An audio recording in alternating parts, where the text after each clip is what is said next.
very much, Bill, and it's indeed an honor to be here. And I mean honor seriously too, Bill.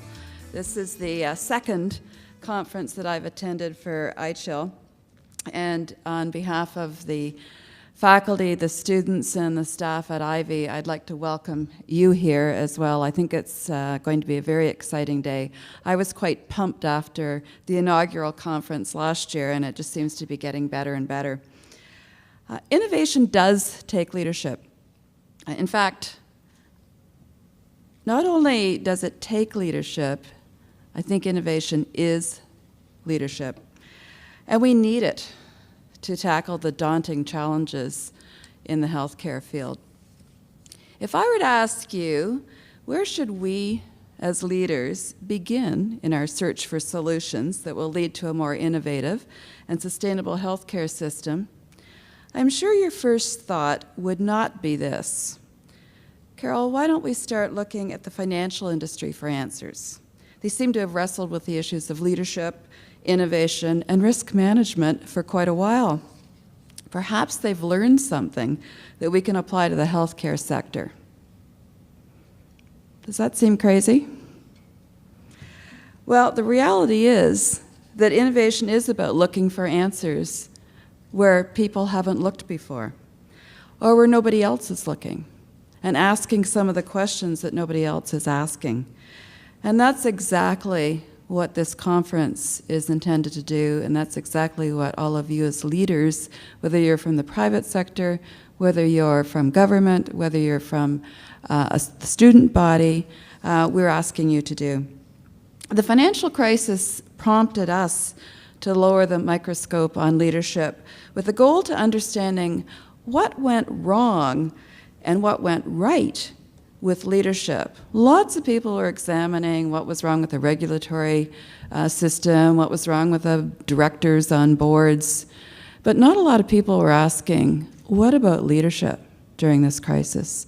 On your tables, you'll see a black, white, and gray book, which is Leadership on Trial.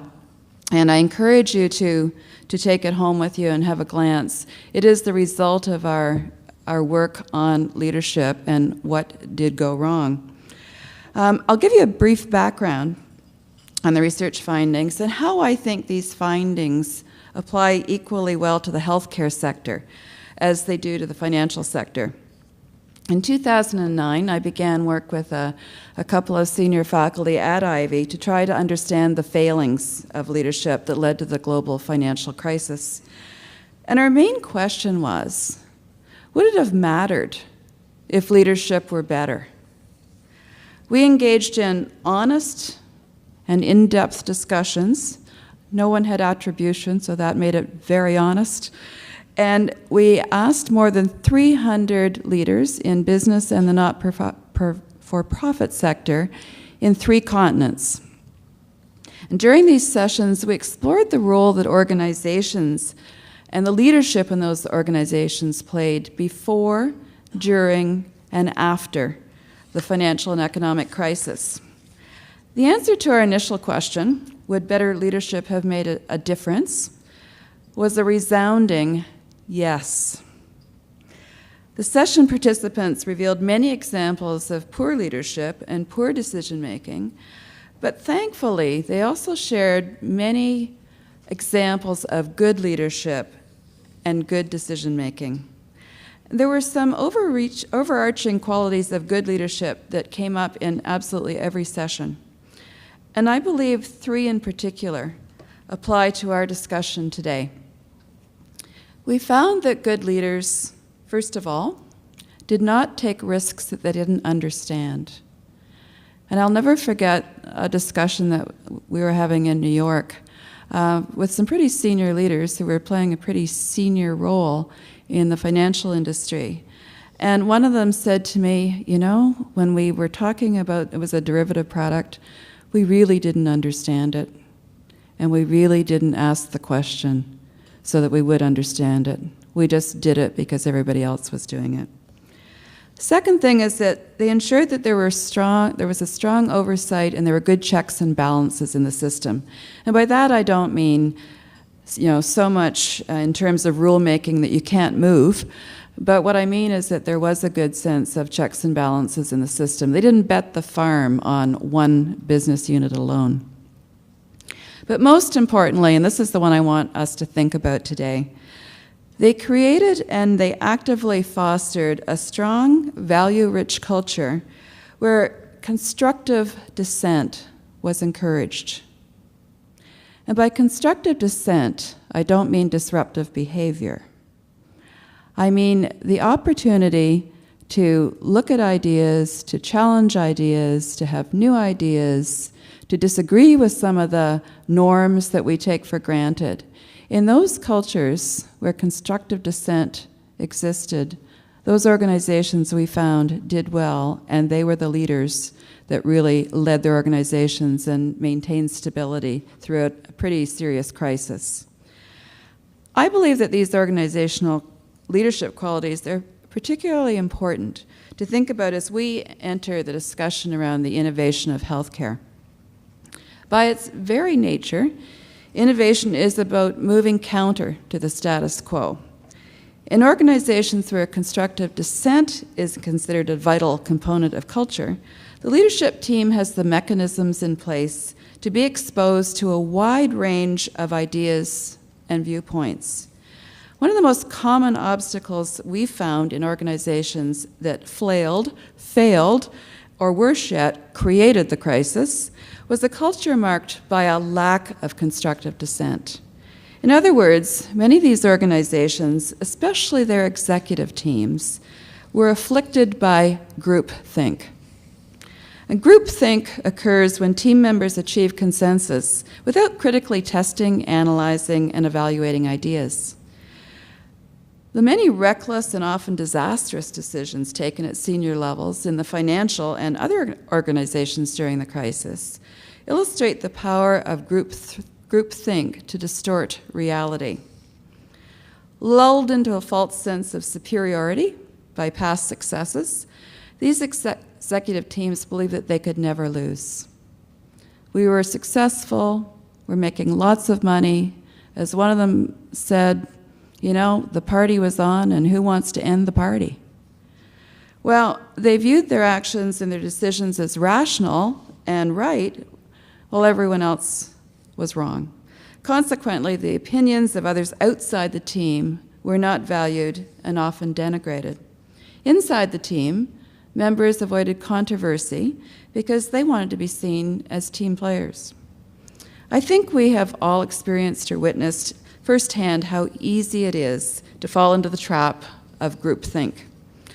When employees are anxious about their jobs, their executive teams are continually confronted with problems, there's a tendency for teams to get so wrapped up in the immediacy of the issues that people simply go with the flow. In tough times, it's always dangerous to go with the flow. Nevertheless, groupthink can be equally dangerous in times of growth and innovation. For example, hubris can set in, the launch of a successful product or a service. Some executives and their teams come to believe that their organizations are unstoppable. Complacency takes over. Emergency developments are ignored, and new trends are overlooked. Inevitably, though, there is a wake-up call. A competitor introduces a better product or service. Customer expectations change. Sales decline. Profits drop. And only then do people in organizations start to debate, start to dissect, and start to share new ideas. It doesn't have to be this way. When everyone on the team feels engaged through an atmosphere of openness, honesty, transparency, problems are anticipated, opportunities are discovered, and best decisions are reached. Leaders who welcome dissent, discussion, and controversy, and demonstrate that different opinions and perspectives are valued, create very strong cultures, which in turn creates an environment where people are not just creating innovative new products, but they're also doing things with systems that will produce economic gain.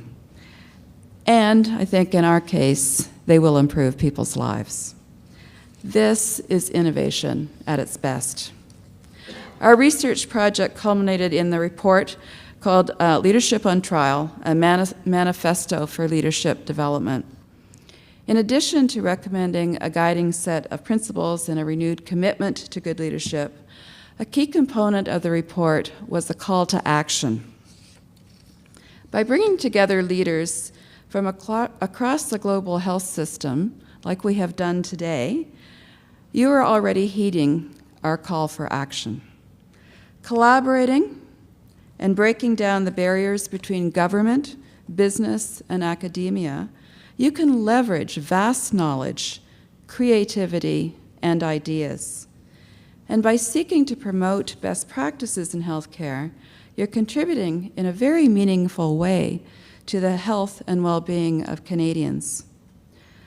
I am confident that this focus on the intersection of innovation and leadership will reap great rewards.